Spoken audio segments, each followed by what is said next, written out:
The howling winds of Proxima Colony's worst winter storm in decades pounded against the reinforced windows of Ethan Reed's outpost cabin. As the colony's environmental specialist, he'd weathered many storms, but something about this one felt different. The communication systems had been down for hours when he heard a faint, almost imperceptible ping from his emergency scanner. "That's impossible," he muttered, pulling on his thermal gear. No ship could navigate this storm. Yet the scanner detected an energy signature half a kilometer away. The journey through the blizzard nearly killed him. Snow crystals sharp as glass cut at his exposed skin as he followed the signal to a small impact crater. There, partially buried in the snow and unconscious, lay a woman with silvery blue skin and delicate feathered markings along her temples. "God's breath," Ethan whispered, checking for vital signs. Her pulse was weak but present, her skin cold even for her clearly non-human physiology. Carefully, he wrapped her in his emergency thermal blanket and carried her back to the outpost inside. He laid her on his bed, treating her visible wounds, a deep gash across her shoulder and what appeared to be burn marks on her hands. As dawn broke and the storm subsided, her eyes fluttered open, deep violet irises with horizontal pupils adjusting to the light. "Where am I?" she asked in perfect English, her voice melodic but strained. "You're safe. I'm Ethan. I found you in the snow. Do you remember what happened?" Confusion clouded her face as she sat up, wincing. "I don't. I can't remember anything. Your ship must have crashed. Do you remember your name?" Her fingers traced the markings on her temples, then moved to a pendant around her neck, a swirling symbol etched in some unknown metal. "I don't know who I am," she whispered, panic rising in her voice. "It's okay," Ethan said, gently touching her hand. The trauma might have caused temporary amnesia. It should return in time. As days passed, Ethan discovered the communication systems remained offline. They were completely isolated. The woman, whom he started calling Nira, after she responded to the word during a dream-filled sleep, began to regain strength but not her memories. One night, as they sat watching the aurora through the skylight, Nira turned to him. "What if I'm dangerous? What if I was sent here for something terrible?" Ethan studied her face, the gentle curve of her jaw, the worry in her eyes. "I don't believe that. How can you know?" she asked. "I don't," he admitted. "But I trust what I see, someone lost, not someone dangerous." She smiled then, for the first time, and something in Ethan's chest tightened. As Nira drifted to sleep that night, her pendant glowed faintly, pulsing like a beacon to the stars above. Fragments of light morning brought the first breakthrough. Ethan found Nira standing by the window, her fingers pressed against the glass as she watched two moons rise over the horizon. "Dual moons," she whispered. "Like home? You remember your home?" Ethan asked, hope rising. "Just feelings." "Images," she replied, frustration evident. A city suspended between mountain peaks, silver spires reaching 2 art stars. Over breakfast, Nira had developed a fondness for sweet flavors. She suddenly froze, fork midair. "I was a messenger," she said, the words flowing unbidden. "I carried something important." Ethan didn't push, learning that pressure only caused her memories to slip away like water through fingers. Instead, they settled into a routine. During days, he taught her about Proxima Colony, about Earth and humanity's expansion to the stars. During nights, when nightmares plagued her, he held her hand until she calmed. "I think my people don't touch like this," she told him one evening, as their fingers intertwined. "It feels ... forbidden. Special." The intimacy between them grew naturally, born from isolation and growing trust. When Nira discovered she could perceive the bioelectric field around living things, she shyly asked to feel Ethan's. "It might be intense," she warned.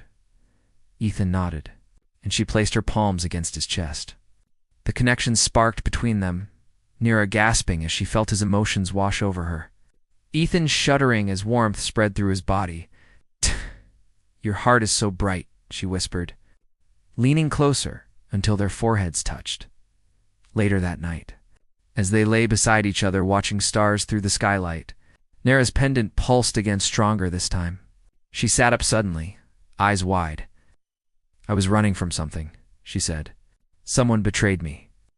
The next morning, Ethan found her attempting to repair a communications array using techniques no human had developed. Her hands moved with practiced precision, despite her conscious mind not understanding what she was doing. "How are you doing this?" he asked. Nira looked up, confusion clear on her face. "I don't know. My hands remember, even if I don't." When she finished, the device hummed to life, projecting a three-dimensional star chart of a region Ethan didn't recognize. A single point pulsed red. "That's where I need to go," Nira said, then blinked in surprise at her own words.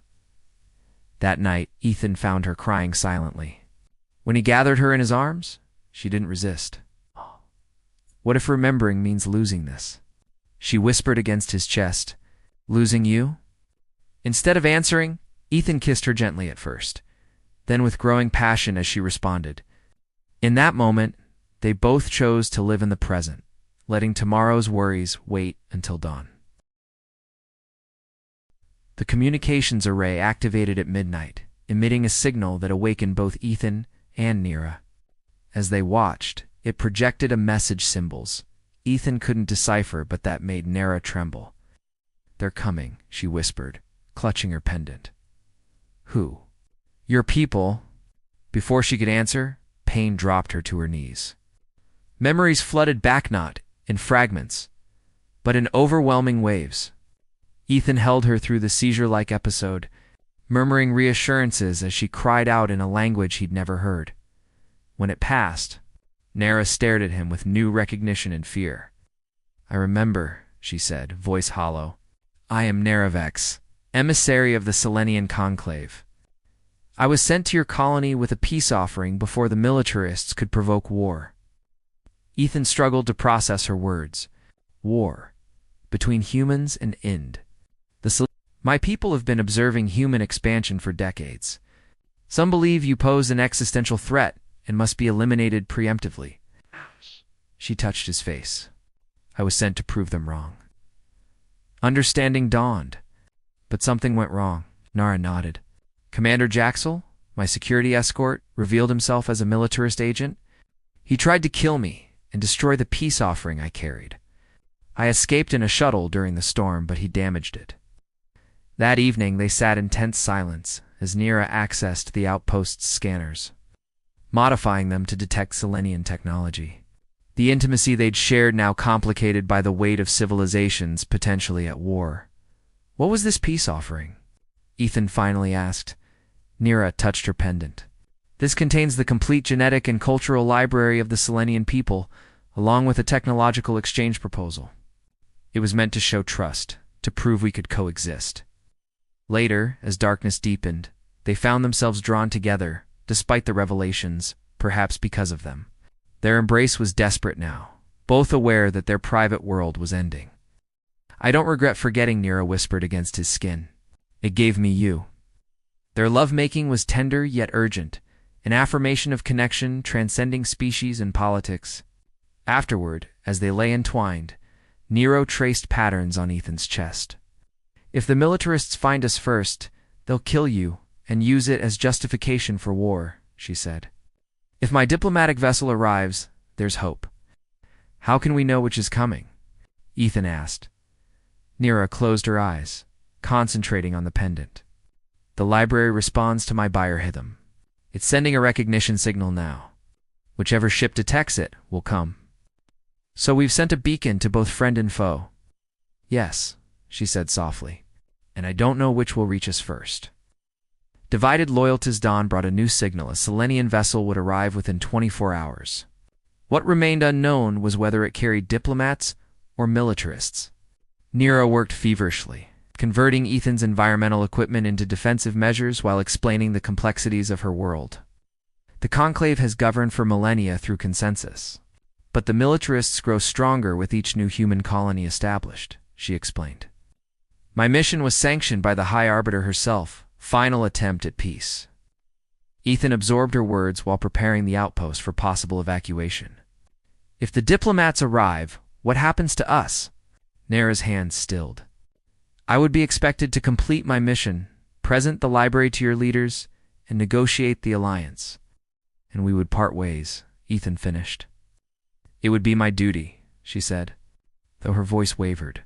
Millions of lives depend on preventing this war. As evening approached, they detected the incoming ship decelerating into orbit. Nira analyzed the signature, her expression grave. It's Jaxel's vessel. The militarists, Ethan confirmed. Nira nodded. They'll land by nightfall. The knowledge that these might be their final hours together led them to abandon preparations momentarily. They held each other beside the fireplace, speaking of impossible futures and sharing secrets they'd never told another soul. On my world.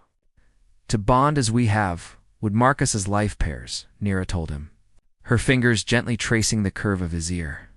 Once joined, even the conclave cannot separate such unions. Ethan kissed her palm.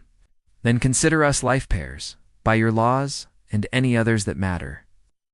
As darkness fell, they positioned themselves on the ridge overlooking the landing site. Ethan with a rifle he hoped not to use. Nara with her pendant and modified communications device. The Selenian ship descended like a falling star, its hull gleaming in the moonlight. When the hatch opened, Commander Jaxel emerged with 4 armed guards, their weapons scanning the landscape. He cannot get the library, Nira whispered. If he returns with it, claiming I was killed by humans, the Conclave would have no choice but to authorize military action. Ethan squeezed her hand. We won't let that happen. As Jaxel's party approached the outpost, Nira made her decision. She stood, pendant glowing brightly against her chest. This ends tonight, she said, her voice steady despite the fear Ethan could feel in her trembling fingers. One way or another. Nara stepped into the clearing. Ethan positioned among the rocks, above with his rifle trained on Jaxel. The commander's expression shifted from surprise to cruel satisfaction when he spotted her. Emissary Vex, he called in English. I feared humans had captured you. Come, we must return to the Conclave. The Conclave already knows of your treachery, Nira replied, her pendant pulsing with each word. The library recorded everything your attack, your words about ensuring war. Jaxel's guards Exchanged uncertain glances, but his smile never faltered. A desperate lie from someone who's clearly been corrupted by human influence. The library can't record conversations. It wasn't designed to, Nira agreed until I modified it before our journey. The High Arbiter suspected a traitor. For the first time, doubt flickered across Jaxel's face. His hand moved toward his weapon just as a second light appeared in the Skya diplomatic vessel, descending rapidly. Seems the Conclave received my transmission. After all, Nara said. What followed happened in moments. Jaxel lunged for Nara, weapon raised. Ethan fired, striking the commander's shoulder. The guards, rather than retaliating, restrained their wounded leader as the diplomatic ship landed. 3 Selenian diplomats emerged, led by an elder whose regal bearing identified her immediately as the High Arbiter. She surveyed the scene with ancient, knowing eyes. The Conclave has heard your testimony, Emissary Vex, she announced. Commander Jaxel stands accused of treason against peace after Jaxel was taken into custody. The High Arbiter turned her attention to Ethan. Now standing beside Nara, you are the human who saved our emissary. I am, Ethan replied simply. The Arbiter studied their clasped hands. And you have formed a bond, we have Nara confirmed, her voice steady, despite her fear of separation. To their surprise, the Arbiter smiled. Perhaps this is the truest embodiment of the peace we seek. She gestured toward the diplomatic vessel. The human leadership awaits our transmission. They know nothing of our existence, yet the revelation must be handled carefully. What happens now? Ethan asked. The Arbiter said, we negotiate, not just peace between worlds, but a place within it for bonds like yours. Ethan stood in the great hall of the Selenian Conclave, the first human representative in a historic peace council. Beside him, Nero wore both her diplomatic insignia and the matching life-bond pendant that now adorned Ethan's chest as well. The path forward would not be easy. Centuries of cultural differences and suspicions to overcome. But they had already achieved the impossible. Two hearts from different worlds, finding each other against all odds. When I lost my memory, Nero whispered to him as they prepared to address the assembly. "I found something greater than myself," Ethan smiled, remembering the frightened stranger he'd found in the snow. "And when you remembered who you were," he replied, "you chose us both, your people and your heart." As they stepped forward together to help forge a new era of peace, the pendants at their chests pulsed in perfect synchronization. Two worlds finding harmony through the most universal power of all.